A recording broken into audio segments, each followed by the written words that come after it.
यार मैं सोच रहा हूँ एक सुपर बाइक ख़रीद लूँ, बट मैंने सुना है सुपर बाइक ख़रीदने का मतलब है एक हाथी पालना। एक साल में एक सुपर बाइक पे 1.5 से 2 लाख रुपए का खर्चा हो जाता है उसको मेंटेन करने में। उसके टायर बहुत महंगे होते हैं, उसका रिपेयर कॉस्ट तो बाबा रे बाबा बहुत ज़्यादा ही कॉस्टली होता है। Fuel economy is super shit. मैंने यही सब सुना था एक सुपर बाइक ख़रीदने से पहले। और अगर आप भी मेरी तरह ही सोच रहे हो and you are towards the other side of the fence just waiting कि क्या आपको सुपर बाइक ख़रीदनी चाहिए या नहीं ख़रीदनी चाहिए, this video is exactly for you.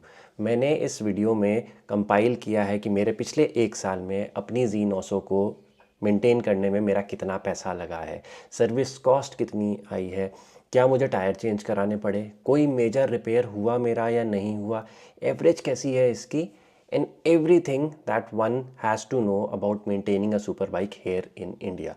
तो कीप वॉचिंग। तो आज है वीडियो मेरी इस बेबी के बारे में।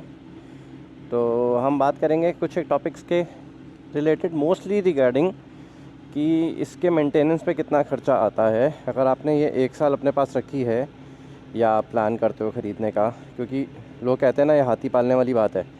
क्या ये एक्चुअली हाथी पालने वाली बात है या it is blown out of proportion? Compare करूँगा मैं इसको अपनी शॉटगन से भी कि शॉटगन पे मुझे कितना ख़र्चा आता है एंड जी पे मुझे कितना ख़र्चा आता है। तो एक बार एज़ यूजुअल बाइक को बाहर निकाल लेते हैं पहले एंड फिर स्टार्ट करते हैं अपनी वीडियो। उससे पहले दरवाज़ा बंद कर दें। बाइक को मैंने वॉश नहीं किया क्योंकि मुझे इसकी आज सिर में कोटिंग करानी है, जो कि मैंने पैकेज में ही ख़रीदी थी। तो गंदी दिखेगी अभी आपको, बट चकाचक नहीं होने वाली है। हाँ जी, तो शुरू करते हैं ये वीडियो, जो कि ख़त्म होगी इसके सर्विस के ख़त्म होने पे। कुत्ते भी फ़ैन हैं इसके भाई, कुत्ते भौंकने लग जाते हैं इसके तो भाई पहला क्वेश्चन, इसके मेंटेनेंस पे ख़र्चा कितना आता है। तो ये मेरी थर्ड सर्विस है, अभी तक मैं इसकी 2 सर्विसेज करा चुका हूँ। पहली सर्विस और दूसरी सर्विस ऑन एन एवरेज मुझे 8-8.5 हज़ार रुपये की पड़ी है। तो जो शॉटगन है, शॉटगन मुझे कॉस्ट करती है सर्विस कहीं 4,000 के आसपास, और ये कॉस्ट कर रही है मुझे 8.5 के आसपास। हर 6 महीने में आपको इसकी सर्विस करवानी है ओला। तो वो हर 6 महीने में इनएविटेबली आप 10,000 मान के चलो, 10,000 आपके 20,000 लग गए। हर 6 महीने में नहीं, हर एक साल में 20,000 रुपये लगेंगे आपके। और जो मैंने दूसरा पॉइंट उठाया था इसकी एवरेज का, इसकी एवरेज अब जब मेरे पास शॉटगन है तो मुझे काफ़ी को डिसेंट लगती है भाई। शॉटगन मुझे विद इन सिटी अराउंड 16 की एवरेज देती है, 16 या 17 की एवरेज देती है।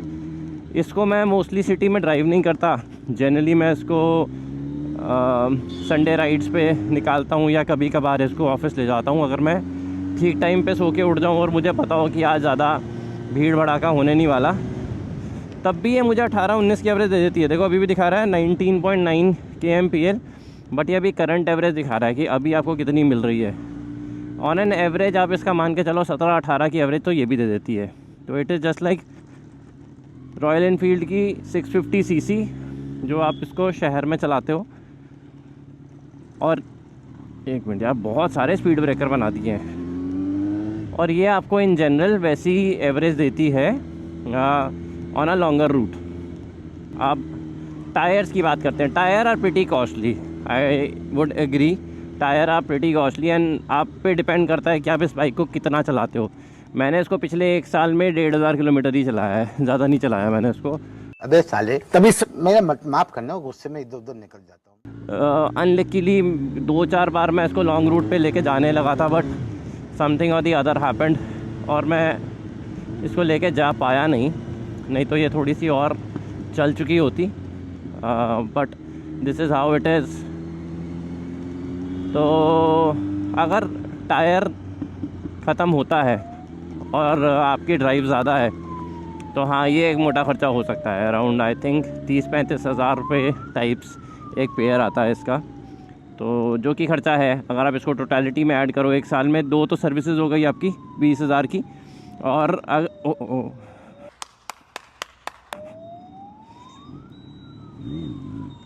ऐसे ही पोलियो की खुराक न लेने से पोलियो गंदा ही गड्ढा है भाई ये। 2 बार बंद हो गई बाइक। तो मैं कह रहा था 20,000 की तो आपकी सर्विस हो गई, और अगर आपने टायर भी ख़त्म कर दिए हैं इसके, तो 35 से 40,000 रुपये आप उसके भी मान लो क्या। तो लेट अस अज्यूम कि आप इसका टायर भी चेंज करवाते हो, दोनों आप ज़्यादा चलाते हो इसको, और आपकी सर्विस भी होती है, तो आपके मोटा मोटा 60,000 रुपये लग गए। इनेविटेबली आप कुछ नहीं कर सकते, 60,000 रुपये गए आपके। उसके बाद आती है किसी बाइक की इंश्योरेंस। जो मैंने करवाई थी, मैंने बम्पर टू बम्पर करवाई थी, और मुझे ठीक ठाक सा डिस्काउंट मिल गया था, क्योंकि मैंने पहले कोई क्लेम लिया नहीं था। तो वो मुझे पड़ा था अराउंड 8,000 कुछ का, आप 9,000 अज्यूम कर लो। तो अभी तक 60,000 हो गए थे। 60,000 के बाद 10,000 रुपये आप इंश्योरेंस मान लो, 70,000 रुपये हो गए। तो 70,000 के बाद आपका कोई ऐसा कोई ख़र्चा बचता है नहीं। वो आप पे डिपेंड करता है कि आप कितनी चलाते हो। एंड जैसे कि मैंने आपको बताया, फ्यूल इकोनॉमी जो है इसकी वो अराउंड 18-19 के करीब मान लो, because if I go by the metre, तो मीटर तो मुझे 20 की एवरेज दिखा रहा है, बट आई थिंक 20 तो नहीं मिलती होगी 1000 सीसी से। और आप ये मान के चलो कि ये 17-18 की एवरेज दे देगी। तो it is not that hard to live with a super bike. हाँ, अगर आप EMI भी पे कर रहे हो, आप EMI को भी ऐड करना चाहोगे बीच में, तो फिर यार I mean that is not going to be a correct calculation equation. तो हम उसको साइड में करते हैं, क्योंकि not everybody is going to buy it on cash and not everybody is going to buy it on EMI। तो वो तो वेरिएबल ख़र्चा है आपका। हमने अभी बात करी है जो आपके कंसिस्टेंट खर्चे होने वाले हैं, तो इससे ज़्यादा कुछ खास होने नहीं वाला। तो अब चल रहा हूँ मैं कावासाकी। बस ये थोड़ी सी दिक्कत है, मेरे घर से कावासाकी जो है वो काफ़ी दूर है, मुझे जाने में ही अराउंड आधा घंटे के करीब लग जाता है। सर्विस नेटवर्क्स तो ऑफ कोर्स इसके रॉयल एनफील्ड जैसे होंगे नहीं कि हर गली नुक्कड़ में खोल के बैठे हुए हैं वो लोग। तो अगर आप कहाँ रहते हो कमेंट करके बताओ, और आपके घर के पास इसका क्या सर्विस स्टेशन है, सर्विस नेटवर्क है आपके पास इसका या नहीं है। बाकी यार मैंने एक चीज़ नोटिस करी है, मैंने अपनी लाइफ में कभी भी अपनी किसी भी बाइक पे कोई भी इलेक्ट्रिकल कंपोनेंट छिड़वाया है ना, जैसे मैंने इस पर मैंने एक फॉग लैंप्स लगवा दिए, जबकि इसके साथ ये बटन लगा हुआ है, मेरे को हमेशा सूनर और लेटर मुझे कहीं ना कहीं कुछ ना कुछ बैटरी रिलेटेड इश्यूज़ आने लगी जाते हैं। मुझे लगता है इसमें भी आ रहे हैं, तो हो सकता है मैं इसको आज हटवा दूँ, क्योंकि मेरी ड्राइव इतनी ज़्यादा है नहीं। और ये जो फॉग लैंप्स वगैरह होते हैं ना, बाइक बंद होती है तब भी ये साले बैटरी कंज्यूम करते रहते हैं। तो मैं शायद हटवा दूँगा इसको आज, मुझे कुछ खास ना कलेश चाहिए होते नहीं हैं।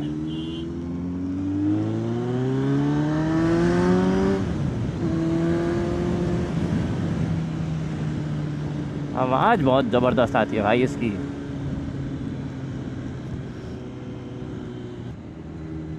जो नई ज़ीनोसो आई है उसके आपने ऐड देखी है? आई मीन अगर आप मेरी इस चैनल पे मेरी ज़ीनोसो देख रहे हो तो दैट मीन्स आपको ज़ीनोसो में तो कुछ तो इंटरेस्ट है ही। मुझे लुक्स वाइज ख़ास पसंद आई नहीं वो। कंपोनेंट्स बढ़िया लगा दिए उन्होंने, क्रूज़ कंट्रोल बहुत बढ़िया लगता है मुझे। मैं अपनी कार में भी उसको ठीक ठाक तरीके से यूज़ करता हूँ क्रूज़ कंट्रोल को। तो क्रूज़ कंट्रोल और आपका ऑटो ब्लिपर आ गया, क्विक शिफ्टर आ गया, लुक्स थोड़े से बेटर कर सकते हैं। I hate them for changing the tail light. Actually tail light का ही तो भाई मज़ा था, वो जी जो लिखा आता है, और तुमने वही बदल दिया यार, वो गलत किया। और लुक्स भी ना थोड़े से मैसिव जिसके जो इसके हैं ना, जो मॉन्स्ट्रस से लुक हैं इसके, वो आपने हटा के इसको ज़बरदस्ती का छोटा कर दिया लुक को, वो अच्छा नहीं हुआ। बाकी it is a right step in the right direction. Looks पे थोड़ा सा और ज़ोर देना चाहिए था। एक कैमरा और होना चाहिए मेरे पास, यही DJI Action 4। ये ना दो लगा के आमने सामने की वीडियो बनाने में बड़ा मज़ा आता है, और क्योंकि उसको मोशन ब्लर कर दो फुल पीछे मस्त दिखेगा आपको, बिल्डिंग्स दिखती रहेंगी मेरे पीछे क्या है। यहाँ पे काफ़ी सारी बिल्डिंग्स हैं, 100 करोड़ रुपए से ऊपर के फ्लैट हैं उनके अंदर। अच्छा, इसके एक चीज़ हमने बात करी नहीं ब्रेक पैड्स की, ब्रेक पैड्स कितने ख़राब हो जाते हैं। तो जैसे कि मैं बता रहा हूँ, मेरी एक सेकेंडरी बाइक है और प्राइमरी जो मेरा मोड रहता है वो शॉटगन से रहता है, तो इसीलिए मेरा इस बाइक पे खर्चा कंपैरेटिवली कम होता है। अदरवाइज़ ब्रेक पैड्स भी ख़राब होंगे, अगर क्लच प्लेट ख़राब हो गई इसकी तो करीब करीब 70-80 हज़ार रुपये का खर्चा वो आ जाता है। तो जो मैथमेटिक्स जो मुझे किसी ने बताया था कि आपका एक साल में 1.5 से 2 लाख रुपए खर्चा हो जाता है, वो वुड स्टैंड ट्रू अगर आपकी प्राइमरी जो व्हीकल है वो है ही ये। तो मेरा सजेशन रहेगा, इफ़ यू कैन, मैं आई एम नॉट सेइंग आपको करना ही चाहिए, बट इफ़ यू कैन इसके साथ कोई एक सेकेंडरी व्हीकल रख लेना जो आप आसपास चलाने के लिए, फॉर एग्जांपल आप एक्टिवा ही रख लो। तो हर वक्त इसको निकालोगे, एक तो निकाल नहीं पाओगे यार हर वक्त, ये थोड़ा सा डिफ़िकल्ट हो जाता है। मुझे लगता है कि इसको जब भी आप ऑन करो पहले आपको इसको हीट करना पड़ता है, इसको कोल्ड स्टार्ट करना पड़ता है। उससे पहले जब तक कोल्ड स्टार्ट का टेम्परेचर एक सर्टेन डिग्री तक नहीं पहुंचता तब तक आप इसको चला नहीं सकते, और अगर आपको कहीं जाना है तो आप हर बार ही ये काम नहीं कर पाओगे ना। तो इसलिए मुझे लगता है कि it is better if you have a separate vehicle आपके आसपास के काम करने के लिए, और एक ये तो है ही है फिर।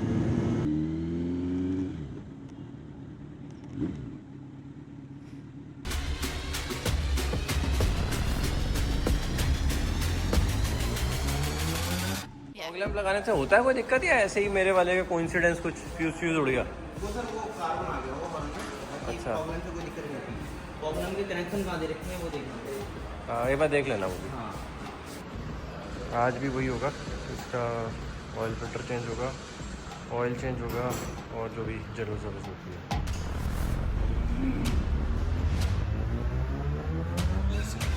तो थोड़ा सा अंदर गंदा है, वैसे साफ है। जो है थ्रॉटल बॉडी क्या करती है? ये आरपीएम बढ़ाती है ना। अच्छा, ये जब रेस लेते हैं ना, हाँ। जितनी आप रेस लोगे उतनी खुलेगी ये। अच्छा। जैसे हम हल्की रेस लेते हैं हल्का खुलेगा, जैसे हम पूरा खींचते जाएंगे इतना खुलेगा, उतनी एयर मिलेगी इसको, उतना ही पेट्रोल लेगी ये। अच्छा। उतनी इस बात से पावर बनाएंगे।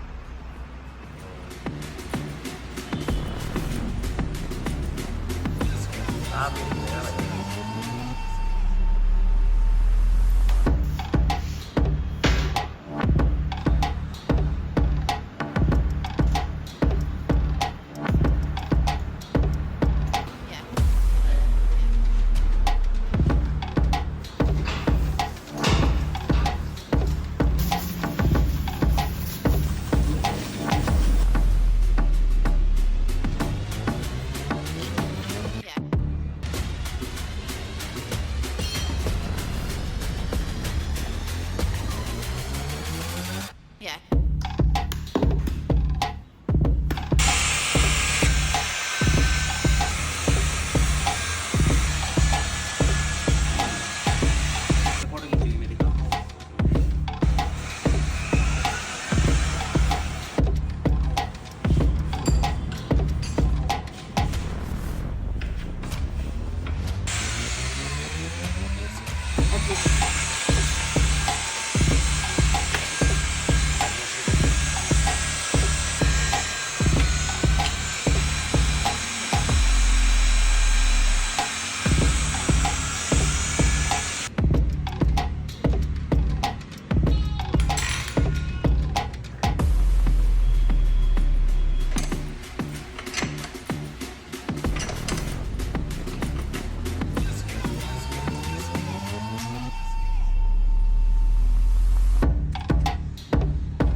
हो तो गया है काम, पैसे लग गए बहुत ज़्यादा भाई, जितना मैंने एंटीसिपेट करा था उससे ज़्यादा ही लग गया। और मेजर पार्ट लग गया मेरा, मेजर पार्ट नहीं बट एक बहुत मोटा पार्ट लग गया मेरा इसका पंचर ठीक कराने में। तो हो ये रहा था ना कि मेरा एक पहले की राइड में, मैं लिंक डाल दूँगा वीडियो में, जब मैं गया था मेरा ना एक बहुत मेजर रेयर वाले टायर में पंचर हो गया था। तो अब हो ये रहा था कि मैं उसको जब भी बाइक को रेडी करता था जाने के लिए राइड पे, और every time I use to check उसका ना जो हवा थी, हवा कम हो रखी होती थी, तो हर बारी मैं उसको 42 पे करता था और वो हर बारी जो थी वो वापस 25 से पहुंच जाती थी। तो अभी उसका मुझे एक तरीके से उसका मशरूम पंचर लगवाना पड़ा, और मशरूम पंचर जो मैं एंटिसिपेट कर रहा था उससे ज़्यादा खर्चा आ गया भाई। मैंने रील में डाला था शॉर्ट में कि मेरे 500 रुपये लग गए, बट 500 नहीं लगे भाई, वो आया मेरा 2000 का, कि 650 रुपये का तो मशरूम पंचर हुआ। जो टायर निकालने का और टायर लगाने का मेरा अलग पैसा देना पड़ गया मुझे। तो ये मशरूम पंचर में मेरा ज़्यादा खर्चा आ गया। 9400 रुपये की इसकी सर्विस हुई है, जो कि मैं उसका बिल यहाँ लगा दूँगा। अब उसमें इन्होंने वाटर जो वॉशिंग के भी पैसे लगा रखे थे, तो मैंने वो लास्ट टाइम वाली ही बात करी इन्होंने दोबारा से, तो मैंने बोला मैंने वॉशिंग के पैसे किस लिए लगाए हैं, वॉशिंग के तो मैं ऑलरेडी सिरेमिक में पे कर चुका हूँ। तो वो 500 रुपये उन्होंने उसके लगा रखे थे, मैंने वो भी हटवाए, तो 9250 के आसपास मैंने पे किया है। और मशरूम पंचर का अलग मैंने पे किया है 2000 रुपये। तो that was the entire cost. अगली बार मेरे इस पे पैसे कम लगेंगे, क्योंकि मेरी बाइक चलती कम है, और मुझे टेक्नीशियन ने बताया कि अगर आपकी बाइक ही कम चल रही है तो आपको हर बारी ऑयल चेंज कराने की ज़रूरत नहीं है। और ऑयल आता है अराउंड 1000 रुपये का नॉर्मल वाला, और 1500 रुपये का जो आई थिंक सिरेमिक ऑयल होता है। क्या होता है मुझे एग्जैक्टली पता नहीं है, याद नहीं है, मैंने पढ़वाया नहीं। तो मेरे 1000 रुपये के करीब अगली बार वो भी बच जाएंगे। तो next time it should be around 8000, but इस बार थोड़ा ज़्यादा लग गया मेरा पैसा। लगती बहुत सेक्सी है यार ये, सबसे बढ़िया तो मुझे ये लगता है। हर बारी मैं इसको देखता हूँ और मुझे लगता है वाह कैसे ख़रीद डाली।